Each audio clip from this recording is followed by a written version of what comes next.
Yeah, this is a good question because, of course, we want to aim, a lot of people want to aim for the high quality produced videos with the setup and recording space. However, my answer to that is like, don't let that be the reason you don't film. Don't let that be the reason you don't show up and record. Because I always, talk about there's always room to grow. So everyone has to start somewhere, right? We start somewhere and then we evolve from there. And we don't have to make or break it based on our first video.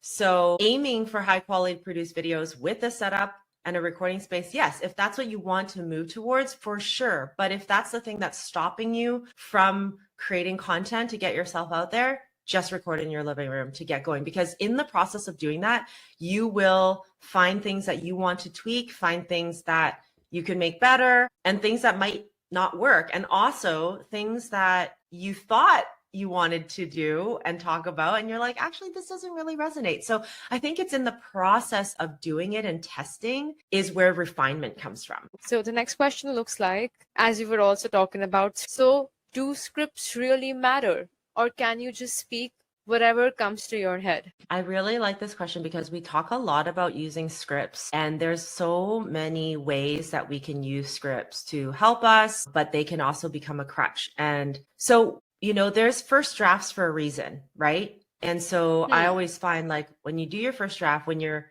coming up with content, especially if you're doing like a long form, like a workshop, and you have slides and you have something you want to tell, there's a lot of pillars and points that you have to get through in your content. So the first draft is like, put everything out. You had a good saying the other day. What was the saying? It was something about writing. Yeah, I was saying write drunk, edit sober. Yeah, write drunk, edit sober. So I love that. It's so funny because you're just writing. It's like just dumping your thoughts like a brain dump and writing your script. Of course, it's unlikely that you're going to read that script when you're creating your content or in your workshop because it's too much information. And if you do that, you're going to be reading and not sharing, and you might get lost in your own script. So, but I always say like, start with the full script and then break it down into thoughts. So we break it down into thoughts, and then in the process of doing this, you're learning more about your structure for that piece of content that you're working on.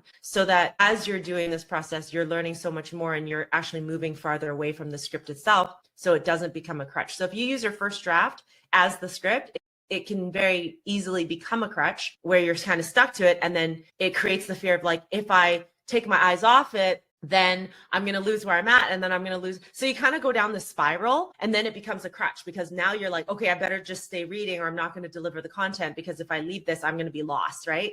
And so that's where you can kind of go into a spiral of the script really holding you back. But if we work with it and break it down into thoughts and then micro thoughts, and then we've all heard of speaker's notes, right? But if you've ever tried to just write speaker's notes, then there's not enough. And then you forget all these other points. So I always go big and then pare down and then find the key points that you really need to keep. They're like guideposts for your content, for filming. And then it becomes a support, a pillar for you, an anchor for you that you can reference to when you need to. And there's a process that we go through to find the structure, because some people work really well with questions. So all they need is they read the question. They're like, okay, great. I know exactly what I need to do. These are great for people who are good in interviews, who know their content really well. So they get asked a question and they can just kind of go with it, right? The thing that they have to work on there is to limit their time, because they can just talk and talk and talk. And then the time's run out and they've not gotten to the other points in their content. But some people, they need like the intro few words.